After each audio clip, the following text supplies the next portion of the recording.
And now, let's talk about the regen bodies.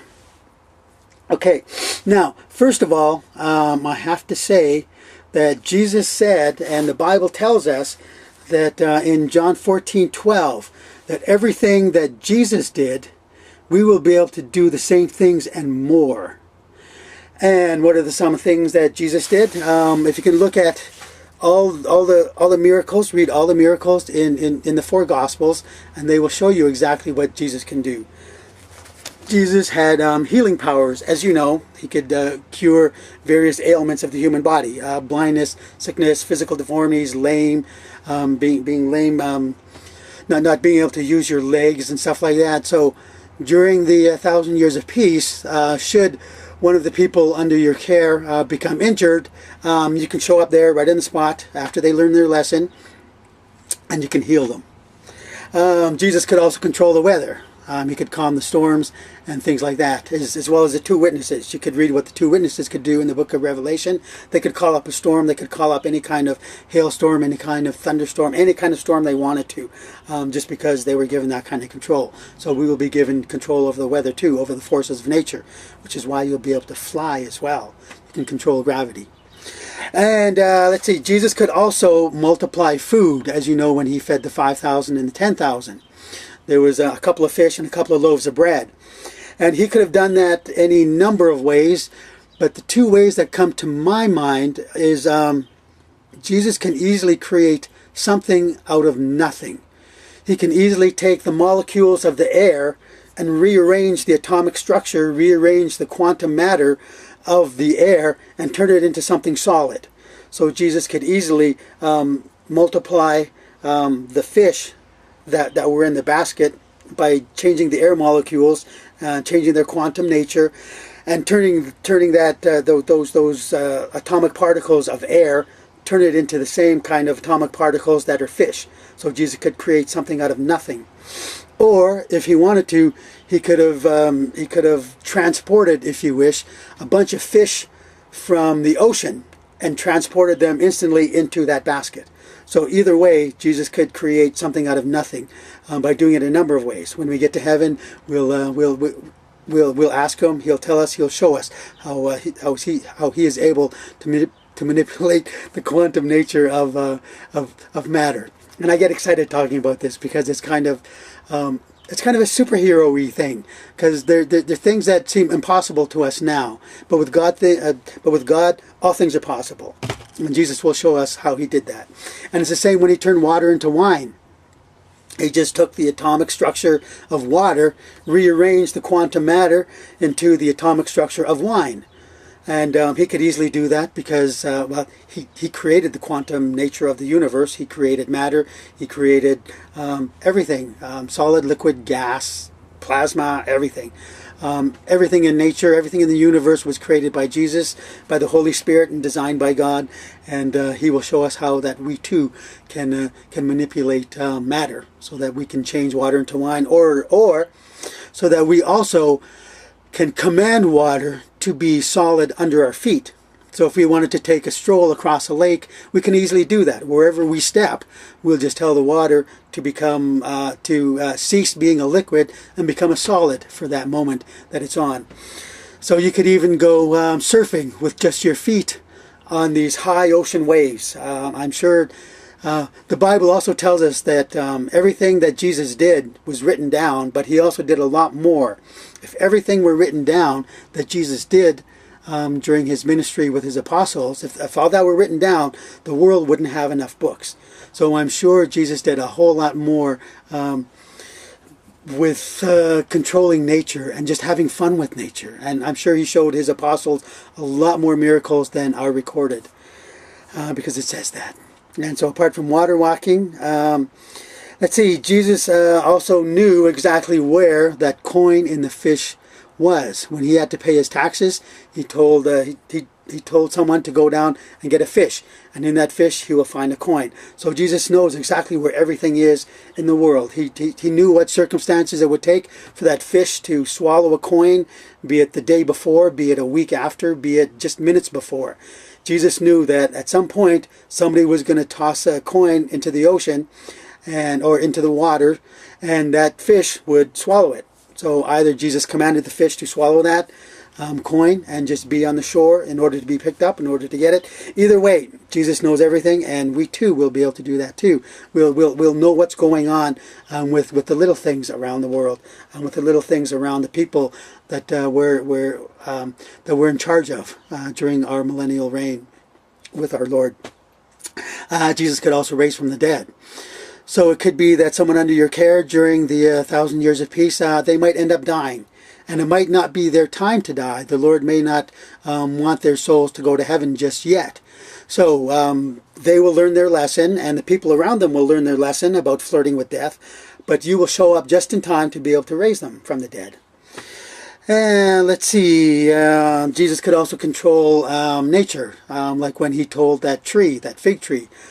He was unhappy with the fig tree, and he just told the fig tree, he cursed it, if you will, and the fig tree withered.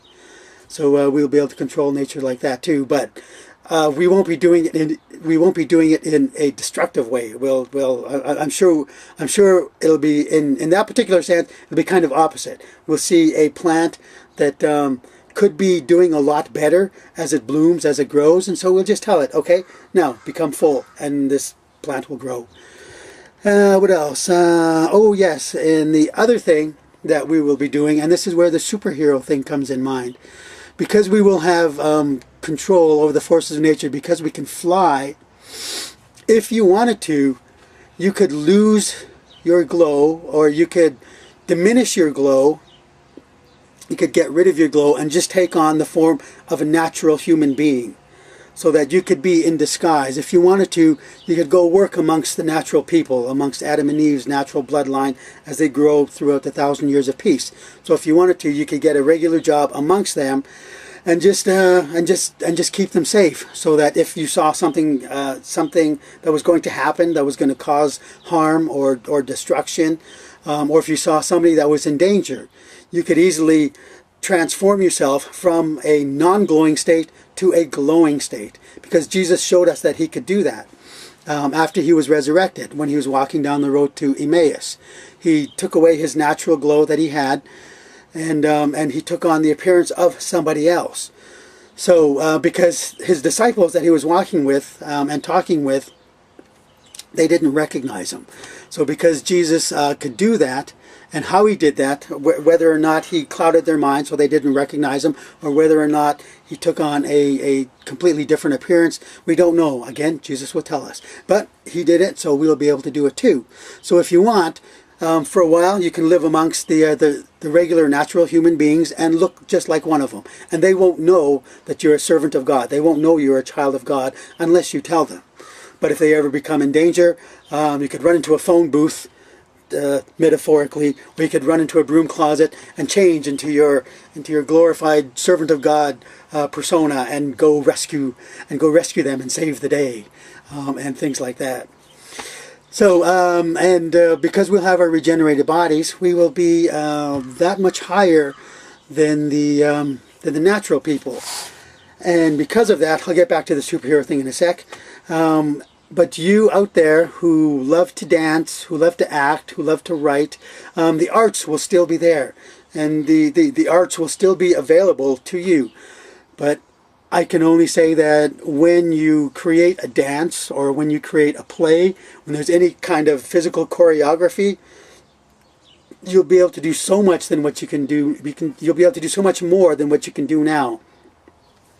When you're doing a dance, you can not only dance and jump and things like that, but you can also incorporate flying into it too. And not only flying, but you can also incorporate going in and out of the spirit realm. So you could turn invisible and appear somewhere else, or you could be semi-transparent and almost ghost-like as part of your dance routine, with all these people and all these choreographed movements that you can all have together and put on a display of some beautiful kind of dance moves that you will be creating, for those of you that want to do that. And yes, there will still be plays going on, and there will still be people making movies, although movies and plays, the themes of them will be so much different than they are now. And also, when it comes to Olympic style games, there's going to be there's still going to be those kind of games where people are pushing their their maximum physical capacity to the utmost, like they do in the Olympics, there will be a branch that is just for the natural human beings, the flesh and blood people. And there will be another group that is totally different, because you regens, because you will have mastery over the laws of nature, you'll be able to jump far higher, you'll be able to run a lot faster, you'll never get tired. So any sort of Olympic style games that the regens have will be on a completely different level from the people, and there'll be completely different games, because again, we can control the forces of nature and the laws of nature, so we'll be able to do a lot more. And lastly, these whole superhero things will come in handy, because as you know, at the end of the 1,000 years of peace, Satan is going to be let loose. And I've seen in my visions that at the end of the 1,000 years of peace, I think I've stated there's going to be about 15 billion people. Okay, now when Satan is let loose, that is going to be the final test of Adam and Eve's bloodline. And when Satan comes upon them, dust. When Satan comes upon them, he's going to tempt Adam and Eve's bloodline one final time. He's going to tempt them to commit evil, to be selfish, to commit sins. And some of them will give into it, and some of them won't. The ones that do not give in to Satan will be the ones that will continue on for the rest of forever. They'll get to eat from the tree of life, drink from the river of life, and they'll just become immortal. They'll have flesh and blood, but they will become immortal, the way that Adam and Eve would have been had they not given in to Satan in the first place. So at the end of the 1,000 years of peace, Adam and Eve's bloodline are finally going to be redeemed.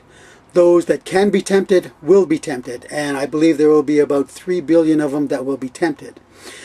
And they will once again march upon the city of Jerusalem and try to destroy it. Satan will once again try to destroy Jerusalem in the hopes of wrecking God's plan, derailing God's plan. But what I've seen in the vision, because Satan will only be let loose for a season, which is about anywhere from 3 to 4 months. So during that time, the people who are falling into Satan's temptation, the people who are choosing evil and sin, they're going to be wrecking the place. And especially as they march from wherever they are on the planet, as they march towards Jerusalem, they're going to be trying to destroy as much of creation as possible. Not only the landscape, but everything that we build, everything that we make, all the structures, all the vehicles, everything that we have created during the 1,000 years peace, they're going to be trying to destroy. And they're also going to be trying to kill people as well. So it will be up to you, servants, in your hypernatural capacity as superheroes to help save the day. So at the end of the 1,000 years of peace, you're going to be really put to the test, and you're going to be saving the day and being basically one of God's superheroes. You're going to be saving lives. You're going to be saving the destruction of property, all because you have regenerated bodies, and because you can do so much more, and because you've been put into a position of authority. And again, God knows what you want. If you don't want to do anything like that, God's not going to force you.